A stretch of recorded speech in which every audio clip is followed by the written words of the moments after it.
नमस्कार दोस्तों, स्वागत है आपका एक बार फिर से आपके अपने YouTube चैनल कंपटीशन प्रिपरेशन पे। आई होप आप सारे बहुत अच्छे होंगे और अच्छे से पढ़ाई भी कर रहे होंगे। इस वीडियो में हम एसएससी सीजीएल 2023 के टियर 1 एग्जाम में पूछे गए टॉप 35 क्वेश्चंस करने वाले हैं। ये जो सीरीज होने वाली है वो टोटल 100 क्वेश्चंस की होने वाली है। आज हम 35 प्रश्न करेंगे, फिर 35 प्रश्न करेंगे और फिर 30 प्रश्न और फिर मर्ज्ड वीडियो यानी 100 क्वेश्चन की मर्ज्ड वीडियो आपको इसी चैनल पर मिल जाएगी। शिफ्ट वाइज सोल्यूशन आपको SSC CGL 2023 tier 1 short papers playlist में मिल जाएगा।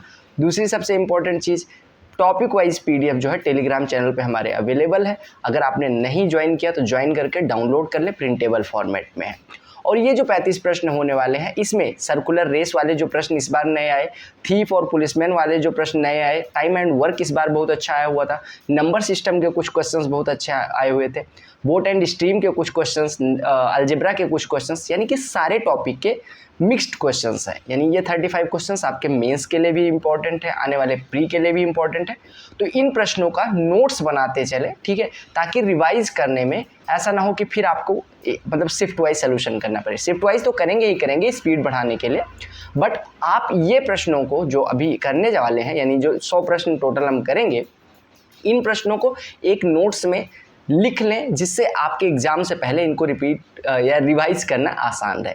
तो चलिए स्टार्ट करते हैं। वीडियो पसंद आएगी तो वीडियो को लाइक करना ना भूलें, चैनल पर नए होना सब्सक्राइब। आ गया ए और बी। पहला ही प्रश्न इतना सुंदर दे दिया गया कि हिल जाएं आप।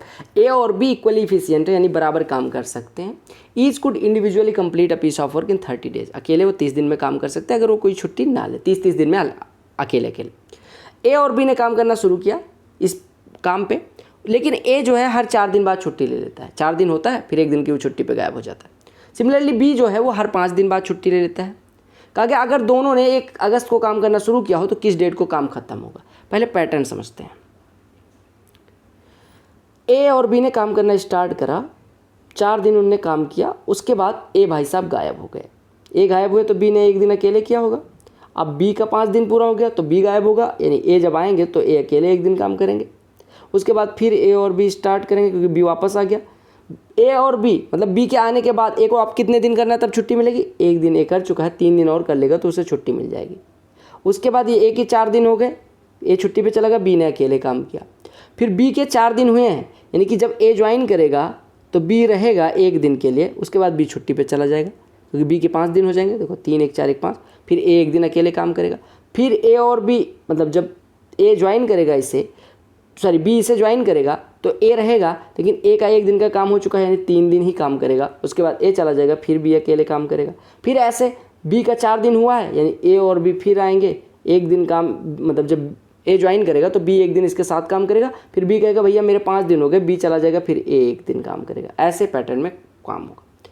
अब देखो ये अगर आप यहाँ से पैटर्न देखो तो पैटर्न बदल रहा है, मतलब वही वाला पैटर्न रहा है। ए और बी 3 दिन काम करते हैं, फिर बी 1 दिन आ जाता है, फिर ए और बी 1 दिन काम करते हैं, फिर ए क्यों हुआ आपको समझ आ गया। पहले इसको देखो, अगर ए और बी दोनों 30 दिन में काम कर सकते हैं, हम मान लेते हैं कि दोनों की इफिशियंसी 1 यूनिट है, यानी 1 दिन में वो 1 यूनिट करते हैं, तो टोटल वर्क जो है वो 30 यूनिट है। क्लियर हो गया। ए और बी 1 दिन में कितना करेंगे? 2, तो 4 दिन में कितना हो जाएगा? 4 दूनी 8 यूनिट, फिर 1 दिन में 1 यूनिट, फिर 1 दिन में यूनिट, यानी 4 दूनी 8 और 2 10 यूनिट हो चुका है काम। कितने दिन में? 4 1 5 1 6 दिन, यानी 6 दिन लगे हैं और 10 यूनिट हो चुका है। अब बचा कितना है? 20 यूनिट। 20 यूनिट पे हमें काम करना है। 20 यूनिट की बात करें, ए और बी 3 दिन काम करते हैं, यानी 6 यूनिट इन्होंने कर लिया, फिर 1 यूनिट इसने, फिर 2 यूनिट इसने, फिर 1 यूनिट इसने, यानी 6 1 7 और 2 9 1 10, 10 यूनिट काम और हो सकता है। कब? 10 यूनिट काम और हुआ है कब? 3 1 4 1 5 1 6 दिन में। 6 दिन में 10 यूनिट और हो गया, यानी अब बचा 10 यूनिट। फिर देखो 3 यूनिट, 3 दिन ए और बी साथ में करेंगे 6 यूनिट, बी अकेले 1 दिन करेगा 1 यूनिट, ए और बी फिर 1 दिन करेंगे 2 यूनिट, फिर ए अकेले 1 दिन करेगा 1 यूनिट, यानी 6 2 8 और 2 10 यूनिट और बचा था जो वो भी हो गया। पहले के 6 दिन में 10 यूनिट, अगले 6 दिन में 10 यूनिट, अगले 6 दिन में 10 यूनिट, यानी अगर 6 दिन का पैटर्न देखो तो 6 दिन में 10 यूनिट काम हो रहा है। 6 दिन में 10 यूनिट काम हो रहा है। देखो 6 दिन में 10 यूनिट, 6 दिन में 10 यूनिट, यानी अगर आप देखें तो हमें जो समझना था वो ये समझना है। ये सब समझाने के बाद मैं यहाँ तक पहुँचाऊँगा आपको कि देखो अगर पैटर्न देखो, ए और बी ने 4 दिन काम किया। इस पैटर्न में देखो ए और बी 3 दिन, फिर ए और बी 1 दिन, यानी कि ए और बी 4 दिन काम करते हैं, फिर 1 दिन ए 1 दिन बी, यानी हर जगह देखो ए और बी 4 दिन काम करते हैं, 3 और 1 4 दिन, देखो 3 1 4 दिन, और फिर बी 1, ए और बी 4 दिन, फिर बी फिर, यानी आप देखें तो 6 दिन में 10 यूनिट काम हो रहा है। हमें करना कितना है? 30 यूनिट, 6 दिन में 10 यूनिट, तो 30 यूनिट होने के लिए 18 डेज। 1 अगस्त से शुरू हुआ है तो कितने अगस्त को ख़त्म होगा? 18 डे, यानी 18 अगस्त। क्लियर हो गया? बहुत सुंदर। यानी आपको बस पैटर्न समझना कि कितने दिन पे कौन छोड़ेगा। यानी ए और बी 4 दिन काम करेंगे, फिर 1 दिन ए 1 दिन बी, ये वाला पैटर्न बन रहा है। ए और बी 4 दिन काम करेंगे, क्योंकि देखो 5वें दिन अगर मैं 6 दिन का, अब देखो इस प्रश्न को हम शॉर्टकट कैसे करेंगे, ये तो बेसिक समझ आ गया। यानी अगर मैं 6 दिन का इंटरवल तैयार करूँ, 6 दिन में कितना काम होगा, तो ए और बी 4 दिन काम करेंगे एक साथ, फिर 1 दिन ए की छुट्टी हो जाएगी, यानी बी अकेले काम करेगा, और फिर बी के 5 दिन हो जाएंगे, यानी ए अकेले काम करेगा। अब एग्जाम में जब प्रश्न करना है तो ऐसे करना है कि ए और बी 6 दिन के इंटरवल की बात करें। 6 दिन क्यों लिया हमने? क्योंकि 4 दिन बाद ये छुट्टी लेता है, 5 दिन बाद ये, यानी कि 5 दिन बाद एक 6, आपको जो मैक्सिमम छुट्टी मतलब मैक्सिमम दिन बाद छुट्टी है 5 दिन, और उसमें 1 जोड़ के यानी 1 दिन की छुट्टी, यानी 6 दिन के इंटरवल में हमें कैलकुलेट करना है। 6 दिन में ए और बी 4 दिन काम करेंगे, फिर ए का एक दिहाड़ी हो गई भैया कि 1 दिन की छुट्टी मिलनी चाहिए, फिर अगले दिन बी आएगा अकेले काम करेगा क्योंकि ये छुट्टी पे गया। अब फिर बी के 5 दिन हो गए तो ए अकेले काम करेगा, यानी 6 दिन में हमारे कितने काम होंगे? हमने कहा अगर इफिशियंसी 1 माने तो टोटल यूनिट 30 यूनिट काम की थी, यानी कि ए और बी एक साथ काम करेंगे, 2 यूनिट इधर 1 यूनिट इधर 1 यूनिट इधर, ठीक है। तो 2 यूनिट 1 दिन करते हुए 4 दिन में 8 यूनिट इधर हो गई, 1 यूनिट इधर 1 यूनिट इधर, यानी कि देखो एक इफिशियंसी 1, तो 1 दिन इधर काम किया 1 यूनिट, 2 यूनिट और 8 यूनिट 10 यूनिट, यानी 6 दिन में 10 यूनिट हो रहा है। तो 30 यूनिट करने के लिए 18 डेज की आवश्यकता होगी। देखना कितने लोगों को ये प्रश्न आता है, जाके पता करना कितने लोग ये प्रश्न कर पाते हैं। प्रश्न है यानी दूसरा प्रश्न है इस शिफ्ट में, जो कि शानदार है। कहा गया ए अकेले कोई कार्य 15 दिन में कर सकता है। ए क्या काम करता है? पहले 2 दिन काम करता है और लास्ट 2 दिन काम करता है, यानी कि जब काम शुरू होता है तब 2 दिन तक काम करता है और फिर लास्ट के 2 दिन काम करता है, उसके बाद वो काम छूने नहीं आता, ठीक है। और rest work is done by B, यानी कि बाकी के दिन भी काम करता है और काम 20 दिन में पूरा हो जाता है। यानी एक कर तो सकता है 15 दिन में, लेकिन उसने शुरू के 2 दिन किया और लास्ट के 2 दिन किया, यानी 4 ही दिन करता है। यानी काम कितना कर दिया उसने? 4/15 यूनिट उसने काम कर दिया, 4/15 हिस्सा कर दिया। अब बी कितने दिन काम करता है? 16 दिन। 16 दिन में बचा हुआ हिस्सा वो करता है, यानी कि 11/15 हिस्सा करता है। यानी बी अगर 16 दिन में 11/15 हिस्सा करता है तो पूरा काम करने के लिए 16 × 15/11 दिन की आवश्यकता होगी। यानी बी को कितने दिन चाहिए? इतने। ए को कितने दिन चाहिए? इतने। तो ए और बी एक साथ काम करेंगे तो कितने दिन चाहिए होंगे? अगर ए दिन में करता हो बी दिन में, तो दोनों मिलके a × b/a दिन में करेंगे, यानी कि दोनों मिलके, यानी कि टुगेदरनेस में कितना दिन में काम होगा? पहले का लिया गया दिन गुणे दूसरे का लिया गया दिन बटे दोनों का सम, ठीक है। 15 हर जगह कट रहा है, काट दो, यानी हो गया 16 × 15/11, और ये 1 + 16/11 यानी कि 27/11, 11 कट गया, 3 9 27, 3 5 15, 16 × 5/9 यानी 80/9 दिन लगेंगे। क्लियर हो गया? 80/9 दिन लगेंगे। देखिएगा अगला प्रश्न सर्कुलर रेस का है, इसमें कुछ नहीं है, आप ध्यान से देखो, आपको बस इतना पता होना चाहिए। मैं एश्योर करता हूँ इस पर मैं हालांकि एक डिटेल में क्लास लूँगा जिसमें ट्रिक्स वगैरह भी बहुत सारी सीखेंगे और जितनी भी ट्रिक्स हो सकती है। हालांकि यहाँ पे मैं बहुत आराम से करवा दूंगा इस प्रश्न। बस आपको पता होना चाहिए डिस्टेंस इज इक्वल टू होती है स्पीड इनटू टाइम, या टाइम इज इक्वल टू होता है डिस्टेंस अपॉन स्पीड। बस 2 व्यक्ति हैं जो सर्कुलर ट्रैक पे दौड़ना शुरू करते हैं 20 और 30 की स्पीड से अपोजिट डायरेक्शन में। क्लियर हो गया? वो कहा गया जिस ट्रैक पे दौड़ते हैं उसका जो सरकमफ्रेंस वो 100 मीटर है। तो कहा गया कितने बिंदुओं पे वह एक दूसरे को क्रॉस करेंगे, यानी कितने बिंदुओं पे वो एक दूसरे को मिलेंगे। सिंपल सी बात है। एक सर्कुलर ट्रैक में बना लेता हूँ, 100 मीटर का है तो इसको 10 पार्ट में डिवाइड कर लो जिससे समझने में आसानी रहे। तो हम 1 2 3 4 5 6 7 8 9 10। क्लियर हो गया? 10। अब जब ये एक 20 के स्पीड से इधर भागता है, 30 के स्पीड से इधर, ये लिख के रहो। दोनों अगर अपोजिट डायरेक्शन में भागे उनकी रिलेटिव स्पीड 20 + 30 यानी 50 हो जाएगी। 50 के स्पीड से 100 को कवर करने में 2 मिनट लगेंगे, 2 सेकंड लगेंगे, यानी 1 सेकंड इधर 1 सेकंड इधर, यानी कि ये भाई साहब 2 ही सेकंड चल चुके होंगे, यानी 40 ये चलेंगे। देखो 40 10 20 30 और 40, जैसे यहाँ पहुँचेंगे ये भाई साहब 60 ट्रेवल करके इनको पहली बार मिल जाएंगे। ठीक है, यानी यहाँ पहला मीटिंग पॉइंट हो गया, पहला मीटिंग पॉइंट यहाँ हो गया, ये हो गया फर्स्ट। और हम तब तक देखेंगे जब तक ये किसी भी मिलान बिंदु पे फिर से नहीं मिल जाते। अब फिर से ये भाई साहब इधर ही मूव कर रहे हैं, 40 जैसे इनका पूरा होगा फिर मिल जाएंगे, यानी 10 20 30 40। देखो 10 20 30 40, यानी 40 पूरा हुआ, दूसरा मिलान बिंदु ये हो गया, ये सेकंड हो गया। फिर यहाँ से 40 जोड़ लो, 10 चाहे 60 जोड़ो, आप 60 जोड़ते चलो और चाहे 40 जोड़ते चलो, क्योंकि हर 60 पे ये भाई साहब मिल जाते हैं, हम इन भाई साहब की तरफ से दौड़ रहे हैं। अब देखो 10 20 30 40, यानी तीसरा मिलान बिंदु ये हो गया, ठीक है। अब फिर 10 20 30 40, चौथा मिलान बिंदु ये हो गया, 10 20 30 40, पांचवा मिलान बिंदु यहाँ हो गया। देखो 40 मीटर जैसे वो दनादन दौड़े तो जाएंगे, यानी वो ऐसे दौड़े जा रहे हैं, ऐसे ऐसे दौड़े जा रहे हैं। तो जितनी बार 40 मीटर पूरा होगा, अगला 60 पूरा करके उतनी देर में इनसे मिल चुका होगा, तो हमारी मिलान बिंदु 5 हो गए। अब 5वीं बार जब हम मिल रहे हैं तो स्टार्टिंग पॉइंट पे मिल गए, स्टार्टिंग पॉइंट पे मिल गए, यानी कि फिर वही रिपीट होने लग जाएगा कि फिर यहाँ मिलेंगे 40 मीटर पे, फिर यहाँ मिलेंगे सेकेंड टाइम।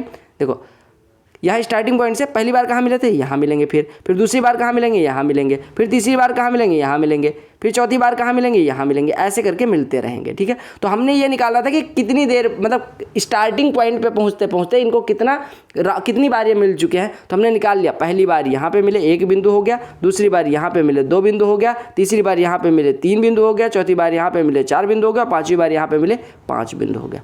अब इसकी ट्रिक क्या है, ये जानना है या नहीं जानना कमेंट सेक्शन में बताएं, इस पर एक डिटेल क्लास आनी चाहिए, ये कमेंट सेक्शन में बता देना। समझ आ गया ना, बेसिक सी बात। हमें बस ये देखना है स्टार्टिंग पॉइंट पे कितनी देर में पहुंच जाते हैं, दैट्स इट, क्लियर। अब देखो इसकी ट्रिक क्या है, सीख ही लेते हैं। देखो हमने कहा अगर रिलेटिव स्पीड इनकी 50 है तो ये कितनी सेकंड बाद मिल जाया करेंगे, 2 सेकंड बाद। अब पहले को लेते हैं 20 वाले को, 20 सेकंड, 20 की स्पीड से 2 सेकंड में चली गई दूरी कितनी हो जाएगी, 40 मीटर। अब जो डिस्टेंस आई उसका ओवरऑल डिस्टेंस से एलसीएम ले लो, 40 और 100 का एलसीएम 200, और 200 में इसके द्वारा चली गई दूरी से डिवाइड कर दो तो कितनी बार, यानी कि 200 मीटर का अगर ट्रैक होता तो 40 के कितने हिस्से होते, 5, तो उतनी बार मिलेंगे। आपको क्या काम करना है कि कितनी देर में मिल रहे हैं, 2 सेकंड में। 2 सेकंड में पहले व्यक्ति द्वारा चली गई दूरी कितनी है, 40, टोटल दूरी कितनी है, 100, 40 100 का एलसीएम 200। अब 200 दिखा दो कि 200 में 40 के कितने, यानी कि पहले व्यक्ति द्वारा चली गई दूरी के कितने टुकड़े होंगे, तो 40 पंचे 200, यानी 5 बार मिलेंगे। दूसरे तरीके से कर लेते हैं, अगर मैं बात करूं कि वो दोनों कितनी देर में बार मिल जाते हैं, 2 सेकंड बाद। 2 सेकंड में 30 वाले व्यक्ति द्वारा चली गई दूरी कितनी हो जाएगी, 60 मीटर, ठीक है, इतना समझ है। 60 मीटर वो चलेगा, और जो टोटल ट्रैक है 100 मीटर, 60 और 100 का एलसीएम ले लो तो कितना हो जाएगा, 300 मीटर। 300 मीटर टोटल ट्रैक अगर हम बनाएं तो वो एक चक्कर में 60, मतलब एक बार मिलने में 60 चक्कर मारता है, तो 300 मीटर में कितने, मतलब 60 मीटर पे मिल जाता है, यानी कि 300 मीटर में कितनी बार मिलेगा, 5 बार। तो ये होता है। आपको क्या काम करना है, कितना टाइम लगा उनको रिलेटिव, फिर टाइम में वो कितनी दूरी ट्रेवल करे, जो दूरी उनके द्वारा ट्रेवल की गई है उसका टोटल दूरी से ले लिया एलसीएम और उसमें डिवाइड कर दिया, आ जाएगा कितनी जगह पे मिलेंगे। अगले प्रश्न में क्या कहा गया, 2 फ्रेंड्स है पी और क्यू जो सेम पॉइंट से एक सर्कुलर ट्रैक पे रन करना शुरू करते हैं। देखो सबसे पहले मैं कुछ समझाने के लिए बता रहा हूँ, ये सर्कुलर ट्रैक है जहाँ से सेम पॉइंट पे रन करना शुरू करते हैं, लेकिन सेम डायरेक्शन में, ये इस डायरेक्शन में, दूसरा भी इस डायरेक्शन में। एक की स्पीड 6 है, एक की स्पीड 20 मीटर पर सेकेंड है, ठीक है। कहा गया वे एक दूसरे को एग्जैक्टली 2 पॉइंट्स पे क्या करते हैं, क्रॉस करते हैं।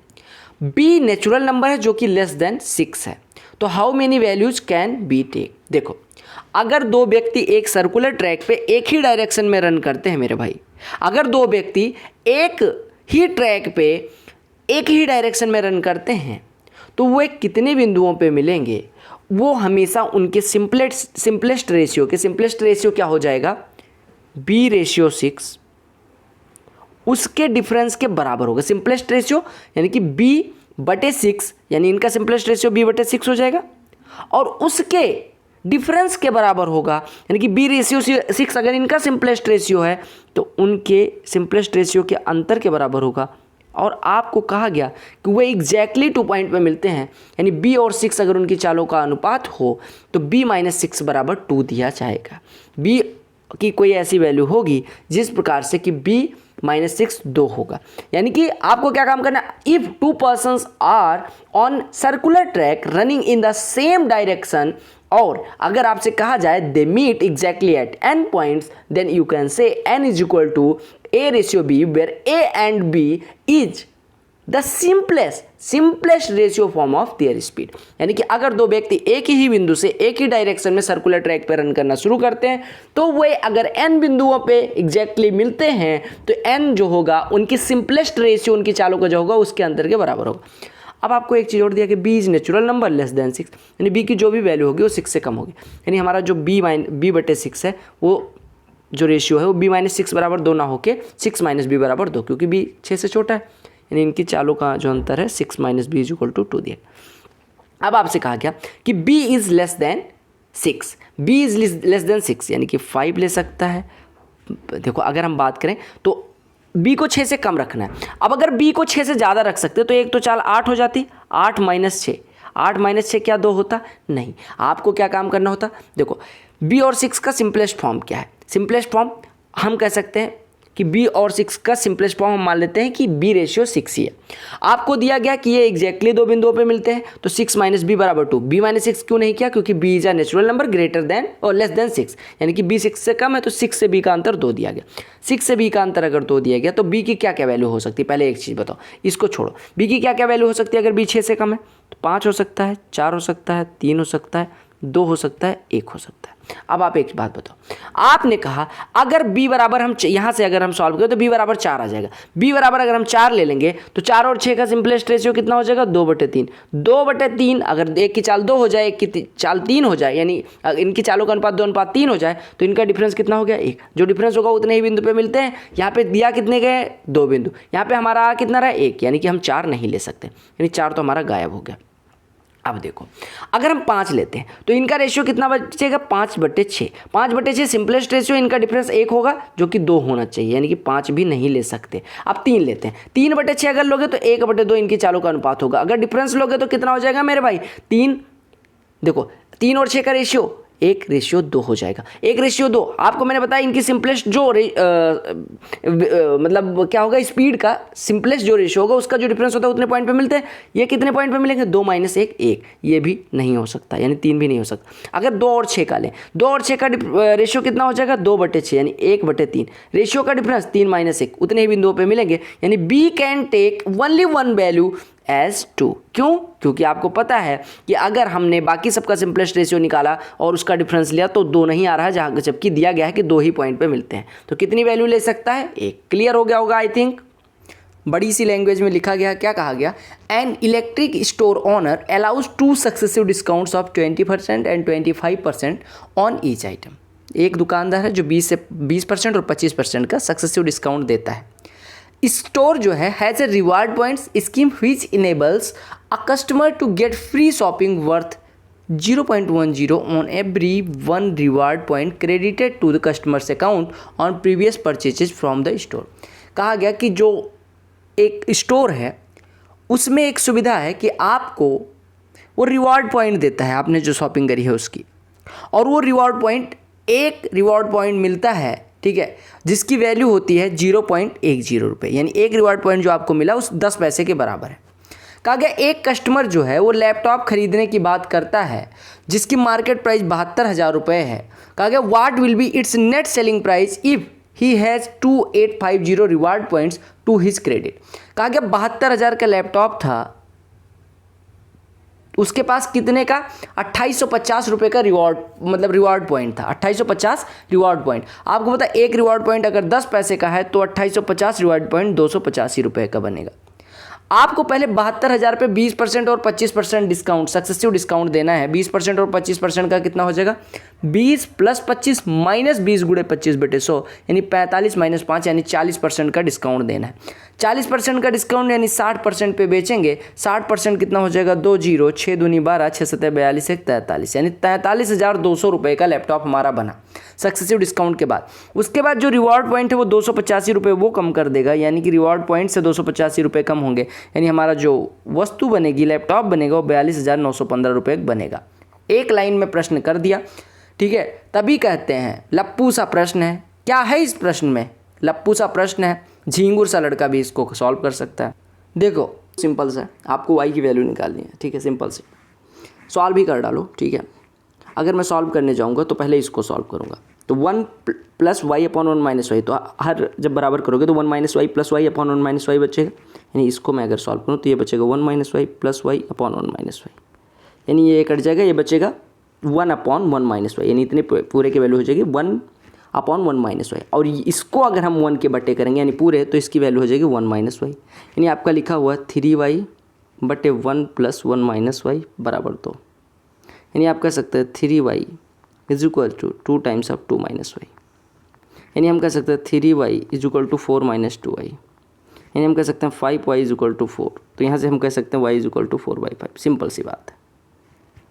कहा कि एक शॉपकीपर जो है सर्टेन नंबर ऑफ एप्पल्स खरीदता है 3600 रुपये का, ठीक है।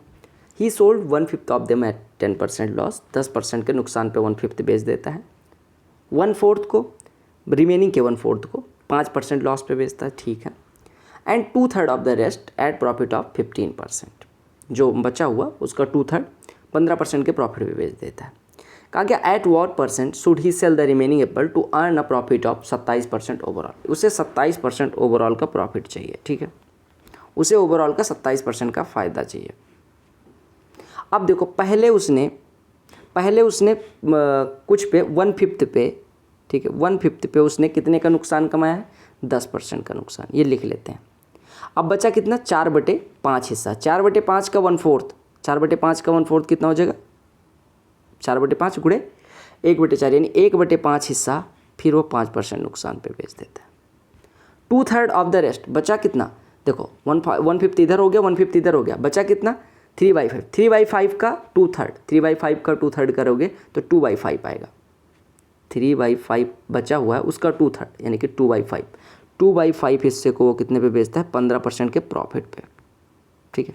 अब बचा कितना, 1/5 हो गया, 1/5 हो गया, 2/5 हो गया, यानी अब बचा 1/5 को कितने पे बेचें ताकि ओवरऑल प्रॉफिट 27% का हो, ठीक है। इधर 10% का नुकसान हुआ है, इधर 5% का नुकसान हुआ है, इधर 15% का फ़ायदा हुआ है, और हमें ओवरऑल 27% का फ़ायदा चाहिए। सिंपल सी बात है। अब ऐसा कोई संख्या मानो जिसका 1/5, 1/5, 2/5, 1/5 निकालना आसान हो। हम मान लेते हैं 100 एप्पल थे टोटल, 100 माने या 60 मान लेते हैं, जिसका 1/5 1/5 निकाला, 60 एप्पल थे मान लो टोटल, ठीक है। 1/5 यानी कि 12 पे 10% का नुकसान, यानी कि 10%, अगर 60 एप्पल 3600 के तो एक एप्पल 6 रुपये का, तो कितना बचा, 12 इधर हुआ, 12 पे 6 का नुकसान यानी 72 रुपये का नुकसान इधर हो गया, 12 पे 5% का फ़ायदा यानी कि 5% का नुकसान, यानी 12 पे 3 का नुकसान, 36 रुपये का नुकसान इधर हो गया। 2/5 यानी कि 24 पे 15% का फ़ायदा, यानी 24 पे 9 का फ़ायदा है, 24 × 9 216 का इधर फ़ायदा हो गया। समझ रहे हो ना, 60 एप्पल थे और 3600 रुपये, यानी एक एप्पल, ये एप्पल की संख्या है, ठीक है, और यह है प्राइस। 1/5 यानी 12 पे इतना फ़ायदा, 12 पे इतना नुकसान, 12 पे इतना नुकसान, और 24 पे इतने का फ़ायदा। अब देखो हमें ओवरऑल 27% का फ़ायदा चाहिए। 3600 का 27% कितना हो जाएगा, 36 × 27, 36 × 27 यानी 9 × 9 × 972 का फ़ायदा चाहिए। यानी अब देखो हमारे पास बचा कितना, हमारे पास ये देखो इतना नुकसान कितना हो गया, 72 का नुकसान इधर हुआ, 36 का नुकसान इधर हुआ, यानी 108 का नुकसान और 216 का फ़ायदा, यानी ओवरऑल हमारा कितने का, 108 का फ़ायदा हो रखा है। हमें 972 फ़ायदे तक पहुंचना है, 972 फ़ायदे तक पहुंचना है, यानी 864 का फ़ायदा इधर लेना पड़ेगा। 864 का फ़ायदा कितने एप्पल पे लेना पड़ेगा, 864 का फ़ायदा हमारे 1/5 एप्पल पे लेना पड़ेगा। ये जो था 1/5 एप्पल पे 864 का फ़ायदा, 1/5 एप्पल कितने हो गए, 12 वस्तुओं का क्रय मूल्य 720, 864 फ़ायदे के साथ बेचना है, 1584 का बेचना पड़ेगा। क्या कहा गया अगले प्रश्न में, सुरेश और अनिल वर्क कर रहे हैं स्पेशल प्रोजेक्ट पे, ठीक है। Suresh takes 5 hours to type 40 pages, यानी सुरेश भाई साहब जो टाइपिंग स्पीड दी गई है वो 5 घंटे लेते हैं 40 पेज टाइप करने, यानी 1 घंटे में 8 पेज पर आवर टाइप करते हैं, ठीक है। अनिल 6 घंटे में टाइप कर देता है 32 पेज, यानी अनिल की स्पीड 32/6 यानी 16/3 पेज प्रति घंटे है, ठीक है। How much time will it take them to type 110 page assignment if they work on 2 different computer, यानी अलग अलग कंप्यूटर पे साथ में कार्य करें, ठीक है। अब 1 घंटे में दोनों मिलके 8 + 16/3 पेज पर घंटे टाइप करेंगे, टोटल पेज है 110, तो कितना टाइम लगेगा, 8 + 16/3, ये 1 घंटे में किया गया कार्य होगा और 110 करना है तो टोटल टाइम लगेगा 8 + 16/3 से डिवाइड कर देंगे 110 को, यानी 24 16, 8 या 24 16 40, यानी 110 × 3/40, ये कटा 33/4 घंटे यानी 8 सही 1/4 घंटे यानी 8 घंटे 15 मिनट लगेंगे। एक आदमी और एक औरत एक आदमी और एक औरत काम को पूरा कर सकते हैं हाफ टाइम में, जितने में एक आदमी है और एक औरत, ये किसी भी काम को उसके आधे टाइम में पूरा कर सकते हैं। किसके आधे टाइम में? जितने में वुमेन और बॉय का, यानी एक औरत और एक लड़का जितने देर में काम करता है उसके आधे टाइम में एक आदमी और औरत मिलकर कर लेते हैं, ठीक है।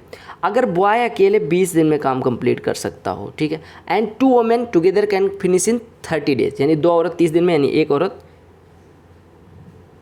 60 दिन में।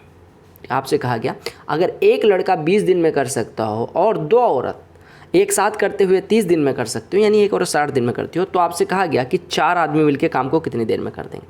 देखो, अगर एक औरत 60 दिन में करती हो, एक लड़का 20 दिन में, तो दोनों मिलकर कितने दिन में करेंगे? 60 × 20 / 60 × 20 यानी 1200/80 यानी कि 15 दिन में करेंगे। एक औरत और एक लड़का मिलकर 15 दिन में, तो एक आदमी और एक औरत इसके आधे दिन में, यानी एक आदमी और एक औरत 15/2 दिन में करेंगे, ठीक है। आपको पता है कि 15/2 दिन में अगर आदमी और औरत मिलकर करते हैं, यानी एक दिन में 2/15 काम करते हैं आदमी और औरत मिलकर। एक औरत 60 दिन में काम कर सकती है, यानी एक दिन में 1/60 यूनिट काम करती है। यानी आपको दिया गया मेन प्लस वुमेन बराबर 2/15, जहाँ पे वुमेन की वैल्यू 1/60 है, तो मेन की वैल्यू कितनी हो जाएगी? 2/15 - 1/60, यानी कि 4/60 - 1/60 यानी 3/60, यानी कि 1/20। 1/20। अरे देखो 2/15 को हम लिख सकते हैं 8/60, सॉरी ये 8/60 था, ठीक है, ये 8/60 - 1/60 यानी 7/60 है, ठीक है। यानी एक आदमी 7/60 काम कर लेता है एक दिन में। अब एक आदमी 7/60 काम करता है, तो 4 आदमी 7/15 काम करेंगे। समझ आ रहा है क्या कह रहा हूँ मैं? अभी फिर से समझा दूँ। यानी कि अगर एक आदमी 7/60 काम करता है तो 4 आदमी 7/15, अगर 4 आदमी एक दिन में 7/15 करते हैं तो पूरा काम करने के लिए 1/7/15 यानी 15/7 यानी 2 सही 1/7 यानी 2.14 दिन की आवश्यकता होगी। समझिएगा फिर से प्रश्न को। कहा गया एक औरत और एक आदमी कार्य को जितने दिन में करते हैं उसके आधे टाइम में एक औरत और एक लड़का जितने देर में काम करता है उसके आधे समय में एक आदमी और एक औरत कर लेते हैं, ठीक है। कहा गया एक लड़का अगर 20 दिन में कार्य खत्म कर देता हो और 2 औरतें मिलकर 2 औरतें 20 दिन में, यानी कि एक औरत 60 दिन में। अब आपको पता है एक औरत 60 दिन में, एक लड़का 20 दिन में, तो दोनों मिलकर 15 दिन। और जितनी देर वुमेन और बॉय मिलकर लगाते हैं उससे आधे टाइम में, यानी कि 15/2 दिन में आदमी और औरत मिलकर कर देंगे। आपको पता है औरत एक दिन में 1/60 करती है और आदमी औरत मिलकर 15/2 दिन में करते हैं, यानी एक दिन में 2/15 करते हैं। औरत एक दिन में 1/60 करती है, आदमी औरत मिलकर 2/15, तो आदमी का आ गया 7/7। अगर एक आदमी 7/7 करता है तो 4 आदमी 7/15। पूरा काम करने के लिए 1/7/15 दिन की आवश्यकता होगी। क्लियर? देखो आपको दिया गया P की वैल्यू, Q की वैल्यू। अगर P × Q निकालो तो इसकी वैल्यू हो जाएगी 1। अगर P + Q निकालो मेरे भाई तो ये हो जाएगा √2 + 1, हर बराबर करोगे तो √2 + 1 का स्क्वायर प्लस √2 - 1 का स्क्वायर बटे में √2 + 1 √2 - 1 यानी कि 1।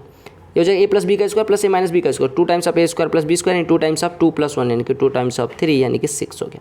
अब जो सॉल्व करना उस पे आओ।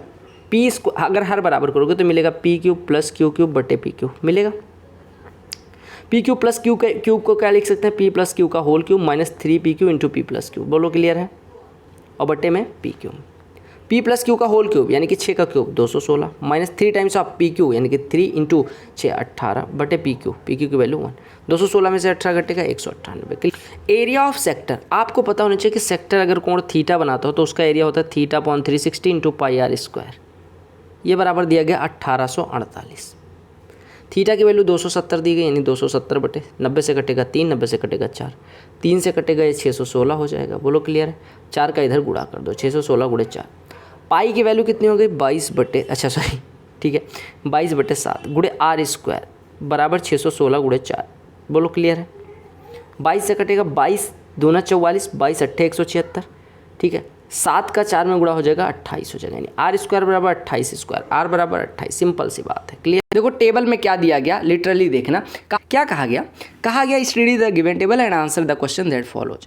Table shows classification of 100 students based on marks obtained by them in history and geography and exam। यानी कि 100 लोग हैं जो हिस्ट्री और जियोग्राफी का एग्जाम देते हैं, उनके मार्क्स दिखाए गए कि 0 से ऊपर पाने वाले कितने हैं, 10 से ऊपर पाने वाले 20 से ऊपर हो।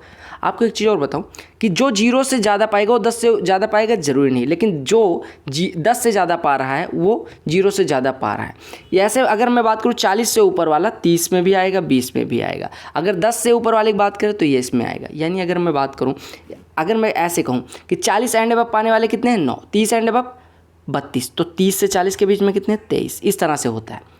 अब आपको क्या पूछा गया प्रश्न में, कहा गया what is number of students scoring less than 20 marks, यानी कि 20% मार्क्स से कम स्कोर करने वाले। 20%, जब पेपर 50 नंबर का था तो 20% मतलब एवरेज 10 नंबर से कम पाने वालों की संख्या हमें बतानी है।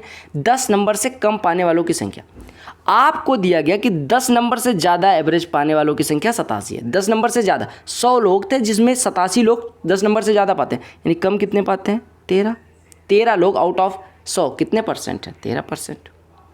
ये पूछा गया नंबर सिस्टम का प्रश्न कि किससे डिविजिबल है। अब देखो सबसे छोटी पावर कॉमन ले लो, 6 के पावर 25 कॉमन ले लिया, यहाँ पे बचा 6 के पावर 1 यानी 6, यहाँ पे 6 के पावर यहाँ पे 6 के पावर 0 बचा यानी कि 1, यहाँ पे 6 के पावर कितना बचा 1 बचा यानी कि यहाँ पे हो गया 6, यहाँ पे 6 के पावर 2 बचा यानी कि 36, और यहाँ पे 6 के पावर 3 बचा यानी कि 216।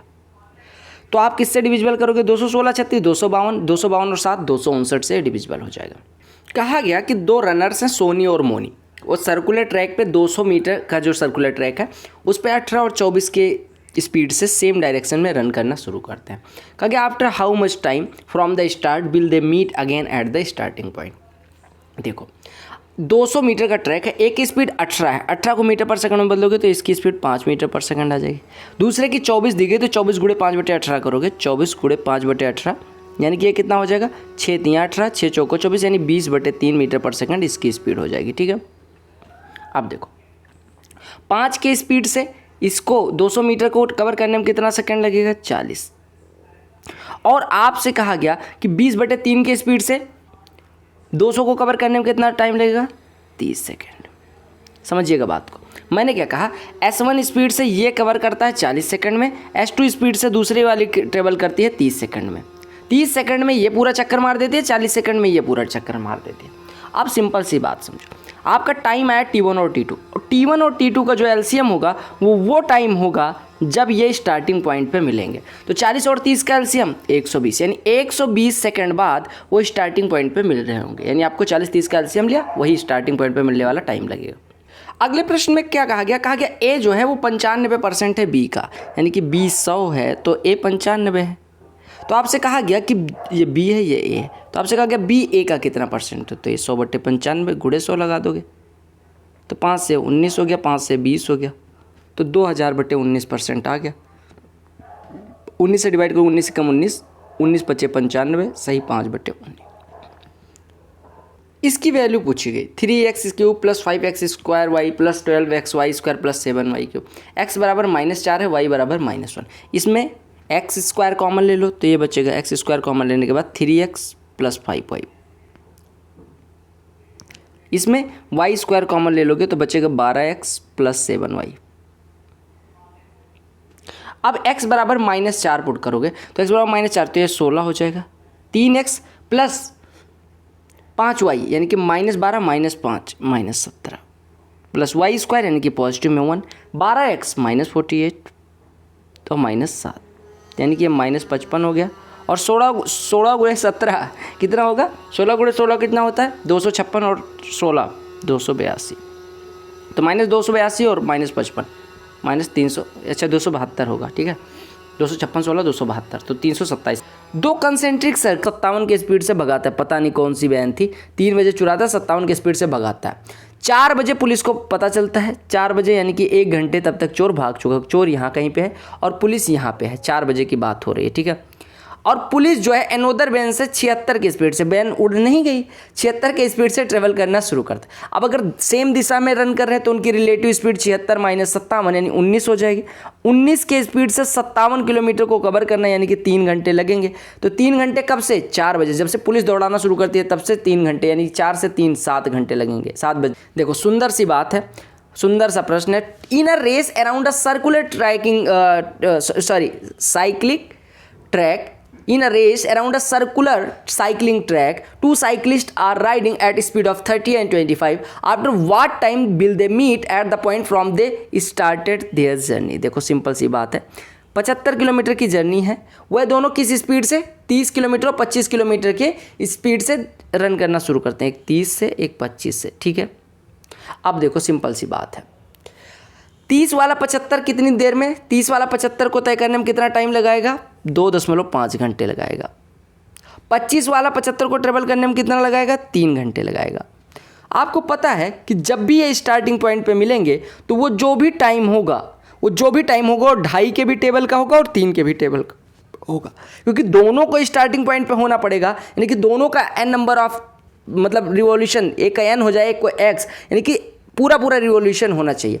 यानी कि स्टार्टिंग पॉइंट पे मिलने के लिए जो टाइम होगा वो 2.5 के भी टेबल का होना चाहिए, यानी कि इसका भी चक्कर पूरा हो जाए। अगर 2.5 के देखो 5वें घंटे भी स्टार्टिंग पॉइंट पे होगा, 7.5वें घंटे भी, 10वें घंटे भी, तो इस प्रकार से जो टी की वैल्यू होगी वो 2.5 के भी टेबल की होगी और 3 के भी टेबल की, यानी दोनों यहाँ पे होने चाहिए।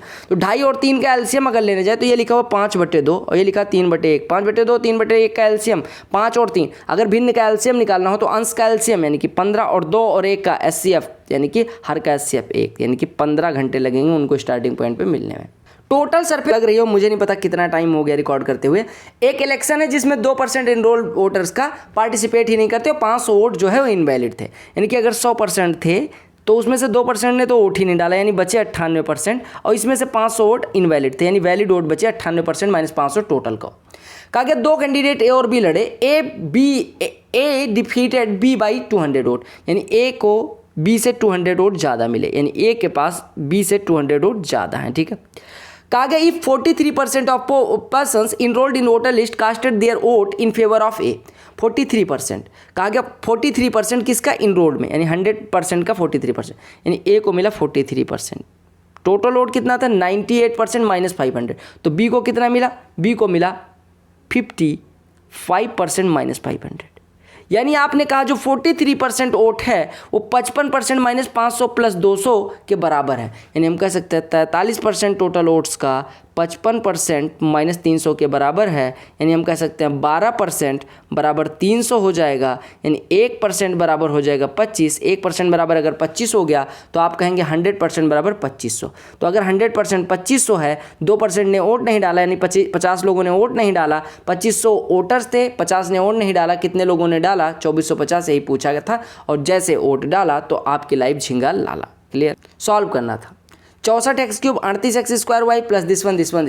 अब मैं क्या काम करता, अगर मेरे दिमाग होता तो मैं क्या काम करता, आप कहते कुछ ना करते चुपचाप बैठे रहो। मैंने कहा क्यों, मैंने कहा एक बात बताओ, अगर मैं कहूँ कि 4x + y का होल क्यूब की बात करूँ, 4x + y का होल क्यूब, तो क्या मिलेगा, 64x³ + y³ plus 12xy into 4x + y, यही तो मिलेगा।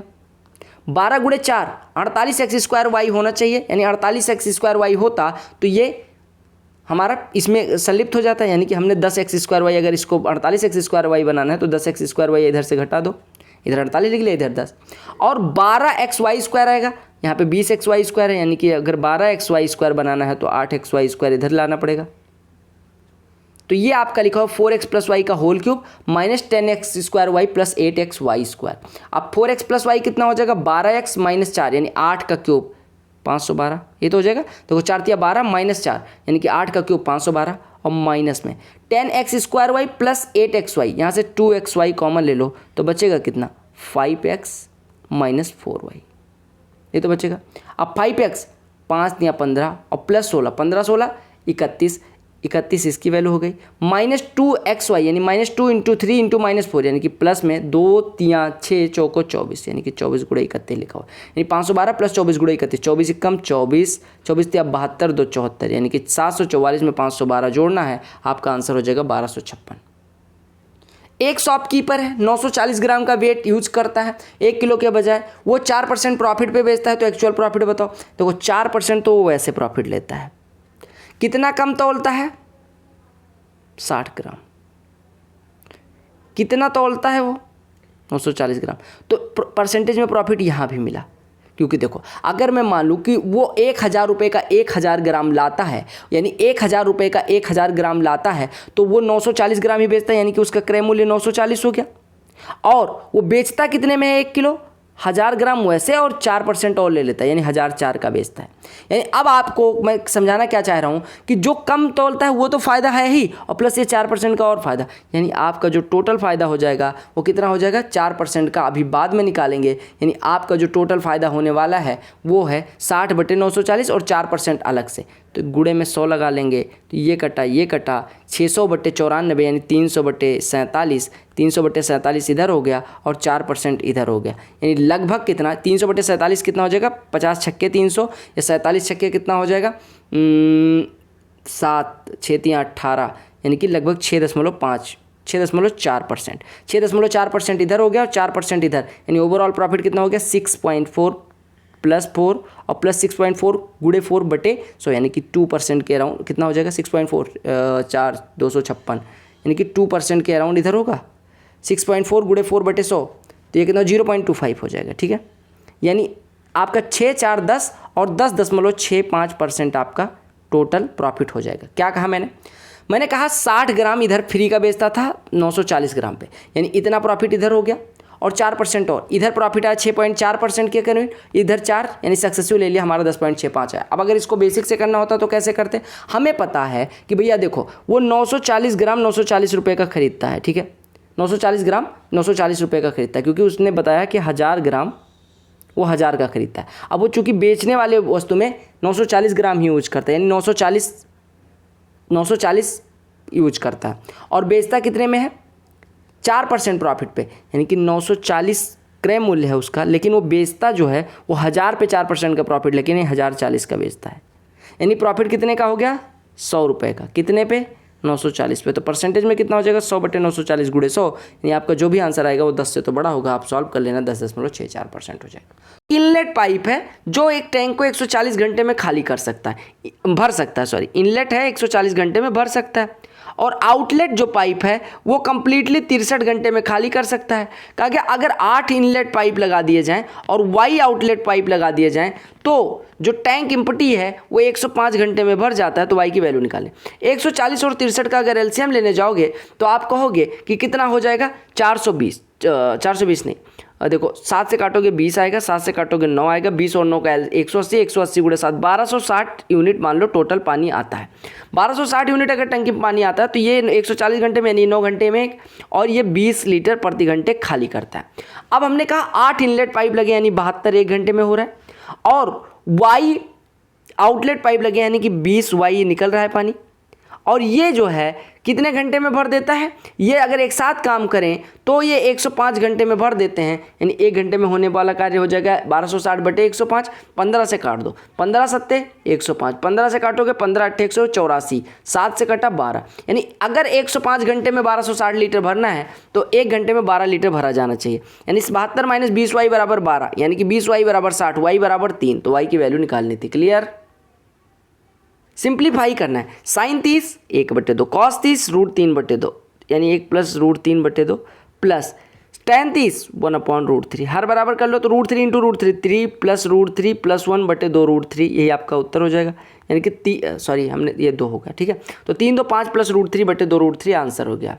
कहा गया 36 संख्याओं का औसत जो है वो 45 था, लेकिन एक चीज़ पाया गया कि 84 को हमने 48 लिख दिया था, यानी हमने गलती कितने की थी 36, यानी हम अगर हम जो 84 था उसको जो 48 लिख के बैठे हैं, अगर 84 लिखते तो 36 टोटल में बढ़ जाता, 36 अगर टोटल में बढ़ता तो 36 नंबर्स का एवरेज कितना बढ़ता 36 पे 36, यानी 1 प्रत्येक पे बढ़ जाता, 1 प्रत्येक पे बढ़ने का मतलब एवरेज 1 बढ़ जाता है, यानी 45 से 46 हो जाता। एक दुकानदार है जो क्या कहता है कि भैया मैं खरीद मूल्य पे सामान बेचूंगा। अब वो क्या काम करता है, वो 950 ग्राम का बाट यूज़ करता है और कहता है 1 किलो है, उसका प्रॉफिट बताओ। देखो हम माने अगर कि भैया देखो हमने मान लिया कि वो 950 रुपये किलोग्राम वो खरीदता है, ठीक है, 950 रुपये किलोग्राम खरीदता है और 950 रुपये किलोग्राम 1 किलोग्राम का क्रय मूल्य है। बोलो क्लियर है। अब यहाँ से हमारा क्रय मूल्य 1 ग्राम का कितना है 9.5 0.95 प्रति किलोग्राम, यानी कि 95 मान लो, 95 प्रति किलोग्राम। और वो 950 में बेचता कितना है भैया? 950 में वो 1 किलो बेचता है। 1 किलो मतलब कि 1000 ग्राम बेचता है। 1000 ग्राम अगर इतने में बिकेगा तो 1 ग्राम का विक्रय सॉरी इतने में बेचता कितना है? 1 किलोग्राम। लेकिन वो जो 1 किलो यूज करता है वो 1 किलो ना होकर 950 ग्राम होता है। 950 ग्राम होता है, यानी 950 ग्राम होता है, यानी कि 1 ग्राम का विक्रय मूल्य जो है वो 1 रुपये है। यानी खरीदता है 95 पैसे का, बेचता है 1 रुपये का, यानी प्रॉफिट कितना हो जाएगा? 5 पैसे का। कितने पे? 95। 5/95 यानी 1/19। 1/19 कितना हो जाएगा? 5.26%। या ऐसे करें, या फिर आप ऐसा कहेंगे कि देखो कितना बेईमानी करता है, डिसऑनेस्टी, बट ओरिजिनल जो बाट यूज करता है वो कितने का है? और गुणे में 100।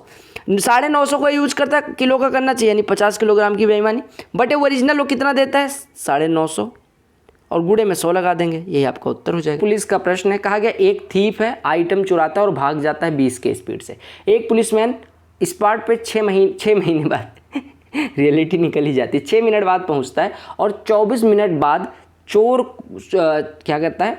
Start chasing the thief. 24 minute after the policeman started to chase the thief, there is a still gap of 400 metre between the two. At what distance from the spot of the crime would the policeman catch up with the thief and what is the speed at which the policeman ran. देखो, आपसे कहा गया कि एक चोर था, यहाँ से चोरी करके भागा 20 के स्पीड से। पुलिस आई 6 मिनट बाद, 6 मिनट बाद आई पुलिस। अब क्या हुआ? 6 मिनट बाद जब पुलिस आई, उसके 24 मिनट बाद पुलिस यहाँ, मतलब चोर यहाँ पे था और पुलिस यहाँ कहीं पे थी। यहाँ पे पुलिस थी, यहाँ पे चोर, और पुलिस और चोर के बीच की जो डिस्टेंस थी 24 मिनट बाद 400 मीटर थी। कब के 24 मिनट बाद? जब पुलिस आई उसके 24 मिनट बाद। यानी कि 24 मिनट तो पुलिस दौड़ी और 24 और 6 30 मिनट कौन दौड़ा? चोर। 30 मिनट में अगर चोर की स्पीड 20 है तो 30 मिनट में कितना दौड़ गया होगा? 10 किलोमीटर। 10 किलोमीटर चोर दौड़ गया। और पुलिस की स्पीड अगर x रही हो तो 24 मिनट बाद, मतलब देखो आपको पता है 6 मिनट चोर पहले दौड़ चुका था, उसके बाद ही तो पुलिस आई, उसके 24 मिनट बाद पुलिस और उसके बीच की दूरी दी गई, यानी पुलिस दौड़ी 24 मिनट और चोर दौड़ा 30 मिनट। पुलिस की स्पीड अगर x हो तो 24 मिनट में 24/60 गुणे x दूरी ट्रेवल करेगी, 24/60 गुणे x दूरी ट्रेवल करेगी। और ये जो दूरियों का अंतर दिया गया वो 400 मीटर दिया गया। 400 मीटर को हम लिख सकते हैं 0.4 किलोमीटर। क्लियर है? यानी 10 km minus 0.4x is equal to 0.4, यानी हम कह सकते हैं 9.6 इज इक्वल टू 0.4x, यानी कि हम x इज इक्वल टू कह सकते हैं कितना? 24, यानी कि पुलिस की स्पीड 24 है। अब पुलिस की स्पीड अगर 24 है तो आपसे पूछा गया कितने समय बाद पकड़ लेगा कौन? पुलिस किसको? चोर को। आपने कहा कि 24 मिनट बाद, देखो 24 मिनट बाद उनके बीच की दूरी 400 मीटर है। अब ये 400 मीटर अगर ये कवर कर दे तो पकड़ लेगा। 400 मीटर कवर करना है, आपको पता है दोनों सेम डायरेक्शन में दौड़ेंगे तभी कवर होगा। ये 24 से दौड़ रहा है, ये 20 से दौड़ रहा है, यानी 1 घंटे में 4 किलोमीटर की दूरी कवर कर रहा है। 4 किलोमीटर प्रति घंटे, उसको कवर कितना करना है? 4 किलोमीटर प्रति घंटे, यानी कि 4000 मीटर 60 मिनट में। 4000 मीटर 60 मिनट में कवर करेगा। आपको कवर कितना करवाना है? 400 मीटर। तो 400 मीटर के लिए कितना मिनट लगेगा? 6 मिनट। यानी टोटल कितना टाइम लगा भाई साहब? देखो 6 मिनट बाद पुलिस आई, 24 मिनट दौड़ी, उसके 6 मिनट बाद पकड़ेगी, यानी टोटल 36 मिनट बाद पकड़ेगी। 36 मिनट में चोर द्वारा चली गई दूरी निकाल लो, वही डिस्टेंस हो जाएगी। समझ में आया? देखो 400 मीटर कवर कर ले रहे हैं तो पकड़ ले रहे हैं, यानी 400 मीटर को कवर करने में 6 मिनट इधर लग गया। अब टोटल टाइम देख लो, 6 मिनट बाद पुलिस आई थी, यानी 6 मिनट चोर दौड़ चुका था, 24 मिनट फिर दौड़े और फिर 6 मिनट, यानी चोर कितना चल चुका है? यहाँ कहीं तक चोर पहुँच चुका है। यानी कि चोर की स्पीड से अगर हमें डिस्टेंस निकालनी है तो 6 मिनट इधर, 24 मिनट इधर, 6 मिनट इधर, यानी 36 मिनट में चोर जितना दौड़ेगा उतनी दूरी पे पकड़ा गया। या पुलिस के लिए अगर हम बात करें तो पुलिस कितनी दूर? 24 मिनट इधर दौड़ी, 6 मिनट इधर, यानी पुलिस 30 मिनट में कितना कवर करती है उतनी देर में पकड़ लेगी। तो पुलिस की स्पीड 24 किलोमीटर प्रति घंटे, यानी पुलिसमैन जो आया उस 24 की स्पीड से दौड़ रहा है, तो 30 मिनट में कितनी दूरी ट्रेवल करेगा? यानी 12 किलोमीटर, यानी 12 किलोमीटर बाद पकड़ लेगा। स्पीड 24। और अगर चोर की स्पीड से तो आप कहेंगे 20 की स्पीड से 36 मिनट में, 60 मिनट में, 20 किलोमीटर प्रति घंटे का मतलब 20 किलोमीटर 60 मिनट में, यानी कि 30 मिनट में कितना? 10 किलोमीटर, 30 मिनट में 10 किलोमीटर, और 6 मिनट में, अरे देखो भैया मैं क्या कहना चाह रहा हूँ, मुझे लग रहा है मैं खुद ही कंफ्यूज हो रहा हूँ। देखो 24 के स्पीड से 36 मिनट में कितना? 24 गुणे, तो सॉरी चोर की स्पीड कितनी है? 20, यानी कि 20 के स्पीड से 36 मिनट में, तो 20 गुणे 36/60, 20 3 60, 3 गुणे 12, 3 से 36 में डिवाइड करेंगे 12, यानी पुलिस की स्पीड से आधे घंटे पुलिस दौड़ रहा है और चोर 36 मिनट। तो चाहे इससे निकालो चाहे इससे, ये दोनों ऑप्शन आपको दिए हैं, चाहे इससे निकालो चाहे इससे निकालो। यानी एक बर्तन है जो लिक्विड से भरा हुआ है जिसमें 5 पार्ट वाटर और 11 पार्ट सिरप है। What part of the mixture, यानी कितना मिक्सचर का कितना हिस्सा निकाला जाए और उसको पानी से रिप्लेस किया जाए इस प्रकार से कि सिरप और वाटर का रेशियो 3:2 हो जाए। सीधे समझिएगा, हमने कहा पहले वाटर की मात्रा कितनी थी 5, सिरप की मात्रा कितनी थी 11, यानी टोटल मात्रा अगर 1 थी तो उसका 11/16 हिस्सा सिरप था। जो हम रिप्लेस कर रहे हैं उसमें क्या सिरप है, वो तो हम पानी से रिप्लेस कर रहे हैं, यानी उसमें सिरप की मात्रा 0 है। सिरप की मात्रा 0 है यानी कि पूरा वाटर है। और हम लास्ट में जो रेशियो पहुंच रहे हैं वो 3/5 हिस्सा, यानी 3/5 हिस्सा सिरप रह रहा है। यानी 11/16 और 0 मात्रा का रेशियो अगर 3/5 तक पहुंचना है तो घटा दो, 3/5 माइनस 0 3/5 हो गया, और 11/16 माइनस 3/5 यानी 55 माइनस 48/80 यानी 7/80। अब 80 से गुणा कर दो, 80 से गुणा करोगे तो 16 3 48 ये हो जाएगा और 7 ये हो जाएगा। यानी ये जो रेशियो है वो टोटल मिक्सचर और रिप्लेस किए गए मिक्सचर का, देखो ये रिप्लेस किया गया मिक्सचर में मात्रा है और ये टोटल मिक्सचर में मात्रा। तो टोटल मिक्सचर जो है वो 48 लीटर है, और जो हमने जो टोटल मिक्सचर में अगर हम बात करें सिरप की मात्रा वो 48 लीटर है। यानी टोटल मिक्सचर अगर 48 लीटर का सिरप की मात्रा है और हमने 7 लीटर पानी ऐड किया, यानी टोटल मिक्सचर कितना रहा होगा, 48 तो ये है और 7 पानी यानी 55। कितना हिस्सा रिप्लेस करा, 7 हिस्सा, यानी 7/55 हिस्सा रिप्लेस करा। क्लियर हो गया। इसको बेसिक से अगर करने जाएं तो आप कहेंगे वाटर और सिरप लिख लो, वाटर और सिरप। वाटर की पहले मात्रा कितनी थी 5, सिरप की मात्रा कितनी थी 11, मान लो 5 लीटर 11 लीटर था। अब अगर हम x लीटर निकालेंगे तो 5/16 लीटर वो निकलेगा क्या, 5/16 लीटर क्या निकलेगा, अगर x मात्रा निकाल रहे हैं तो 5/16 x वाटर निकलेगा और 11/16 सिरप निकलेगा। लेकिन हमने क्या काम किया, फिर x लीटर वाटर, जितने रिप्लेस किया उतना लीटर वाटर ऐड कर दिया, यानी कि x लीटर वाटर ऐड कर दिया, यानी टोटल मात्रा पे कोई चेंज नहीं है। यानी वाटर कितना बचा 5 + 11 x/16 और सिरप कितना बचा 11 - 11 x/16। और इसका जो रेशियो है वाटर और सिरप का रेशियो वो देख सकते हैं 2:3 है। जो सिरप और वाटर का रेशियो दिया गया इसको पलट क्रॉस मल्टीप्लाई करके बराबर कर दो, यानी 15 + 33 x/16, ये बेसिक है ठीक है ताकि आपको कन्फ्यूजन ना हो, ये बराबर हो जाएगा 22 - 22 x/16, यानी आप कह सकते हैं 7 = 55 x/16,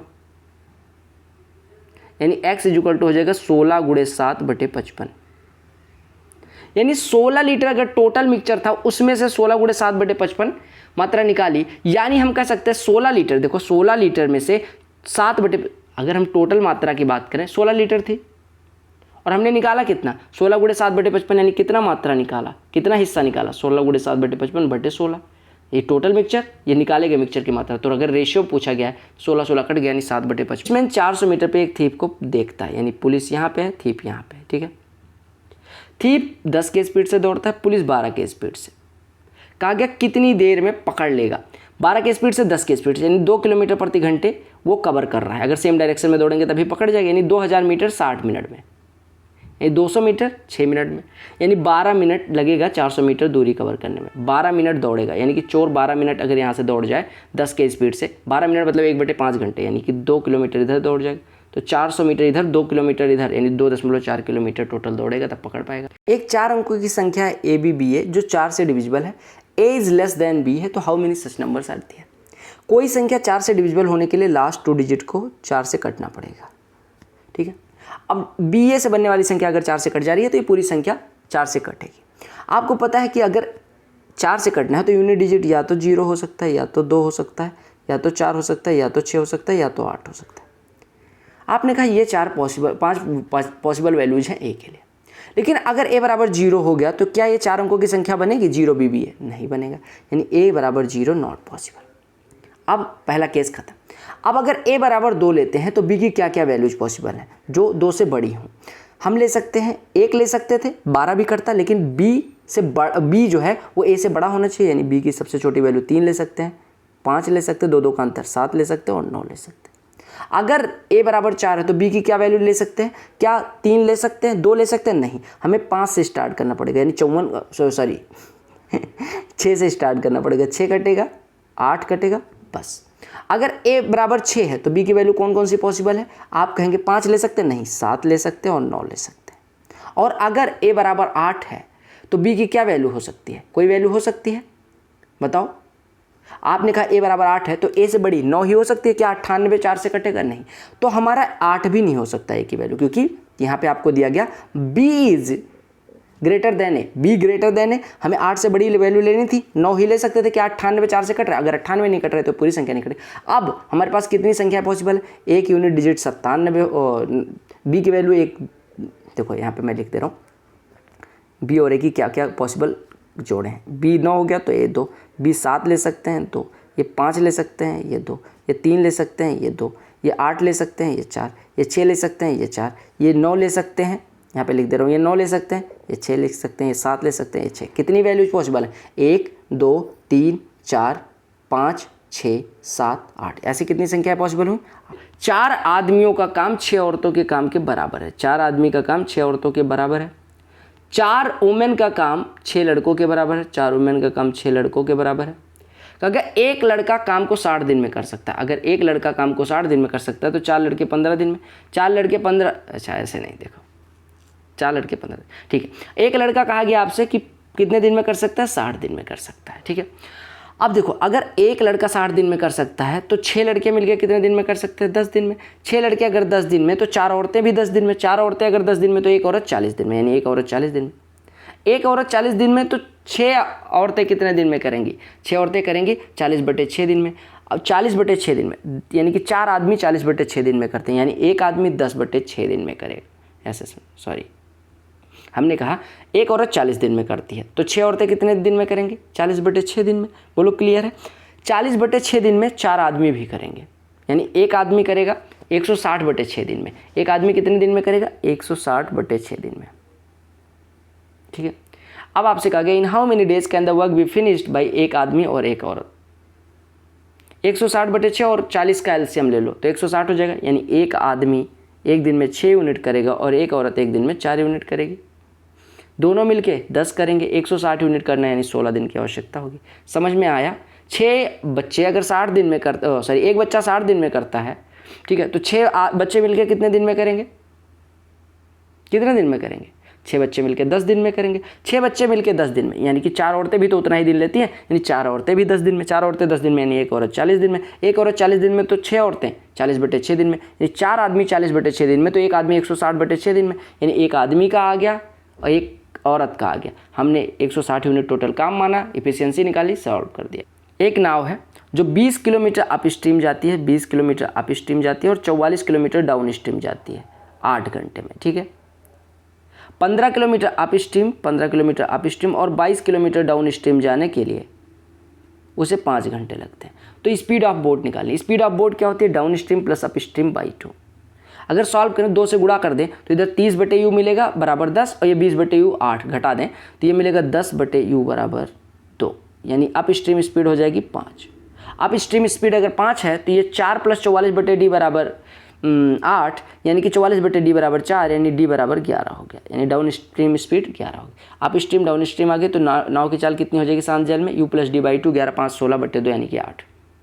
कहा गया एक ग्रुप ऑफ मैन है जो कोई कार्य 11 दिन में ख़त्म करने का निर्णय लेते हैं, लेकिन 16 आदमी प्रत्येक दिन बाद छोड़ देते हैं, और ऐसे इसका रिजल्ट ये हुआ कि काम 15 दिन में कंप्लीट हुआ। तो इनिशियली कितने आदमी थे? देखो, अगर x आदमी थे तो x आदमी कितने दिन में कर सकते थे? 11 दिन में। x आदमी कितने दिन में कर सकते थे? 11 दिन में। अब क्या होता है कि पहले दिन x आदमी काम करने गए, दूसरे दिन फिर 16 आदमी छोड़ गए, यानी x - 16, तीसरे दिन x - 32 हो गए, ऐसे चौथे दिन x - 48 हो गए, ठीक है, और ऐसे डॉट डॉट डॉट 15वें दिन कितना बचे होंगे? x - 15वें दिन x - 14 × 16। देखो, चौथे दिन x - 3 × 16, दूसरे दिन और तीसरे दिन x - 2 × 16, तो ऐसे nवें दिन x - n - 1 × 16, यानी कि 15वें दिन x - 14 × 16। अब आपने कहा अगर जोड़ोगे तो ये कितना मिलेगा? 15x और प्लस सॉरी माइनस कॉमन ले लो, 16 plus 32 plus 48 plus dot dot dot 14 into 16, यानी 16 कॉमन ले लें तो ये कितना बचेगा, -16 कॉमन ले लें तो 1 से लेकर 14 तक का सम मिल जाएगा, 1 2 3 डॉट डॉट डॉट 14। ठीक है, अब देखो एक प्रथम n प्राकृतिक संख्याओं का योग कितना होता है, n इंटू एन बाई 2, यानी कि हो गया 15x माइनस 16 इंटू 14 संख्याओं का योग कितना हो जाए, 14 इंटू 15/2, यानी कि 14 इंटू 15/2, यानी कि 15 सत्ते 105, ये 11x के बराबर है। यानी यहाँ से 4x बराबर हो जाएगा 16 गुणे 105, यानी x बराबर कितना हो जाएगा, 4 गुणे 105 यानी कि 420 आदमी। क्लियर हो गया 4।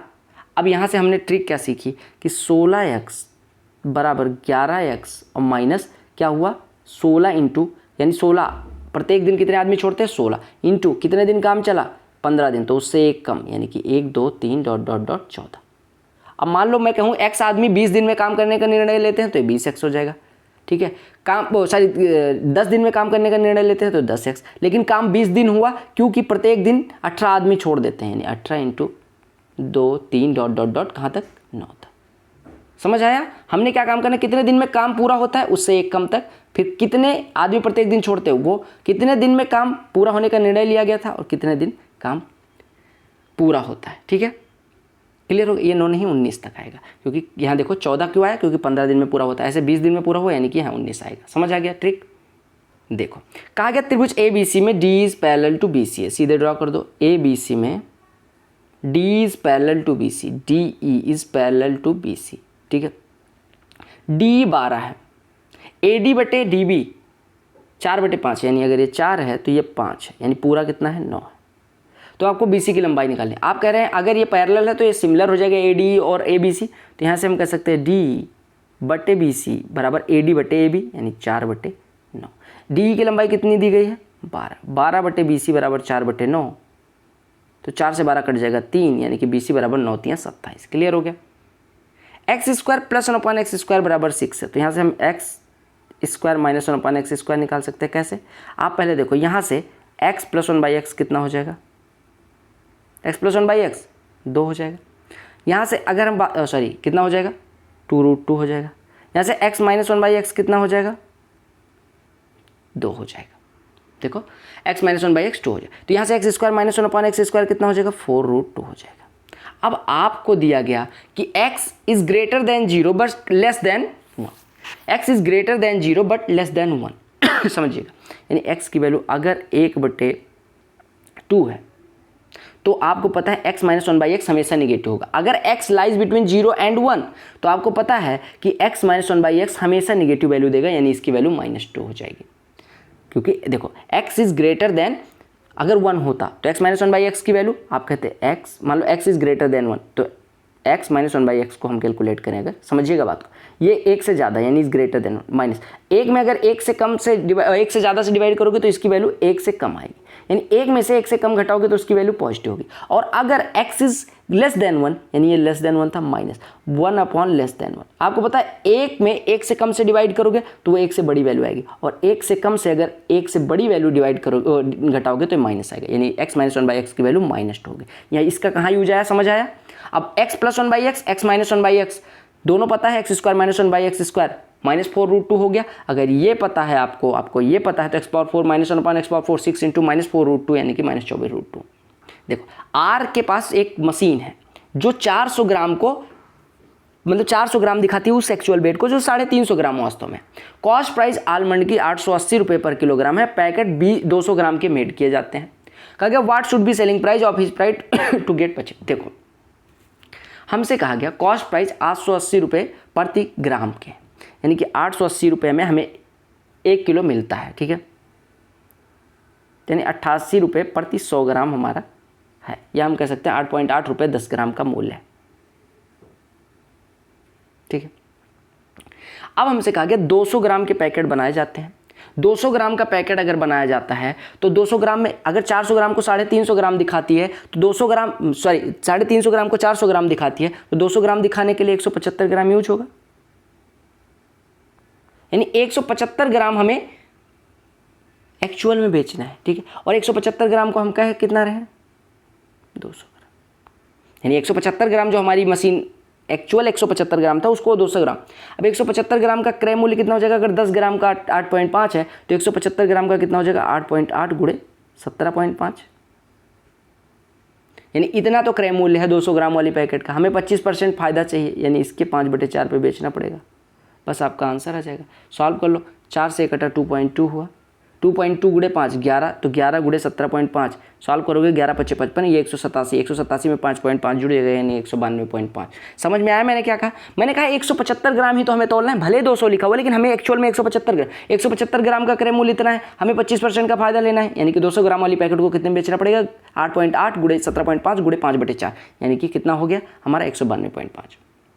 अनंत काल से पूछा जा रहा है ये प्रश्न, फिर से पूछ लिया गया। यहाँ से कॉस ए बराबर कह सकते हैं 1 - cos स्क्वायर यानी साइन स्क्वायर। साइन स्क्वायर ए को कॉस ए लिख सकते हैं, यानी ये लिखा हुआ कॉस स्क्वायर है। देखो हमारे यहाँ से हुआ साइन स्क्वायर ए बराबर कॉस है, हुआ कि नहीं हुआ? तो ये लिखा हुआ कॉस स्क्वायर है और ये लिखा हुआ कॉस पावर कितना? 3 है। आपने कहा अगर हम यहाँ से सॉल्व करें, कॉस ए कॉमन ले लें तो बचेगा cos A plus cos square है जिसकी वैल्यू 1 है, तो ये इसकी वैल्यू हो जाएगी कॉस। क्लियर हो गया?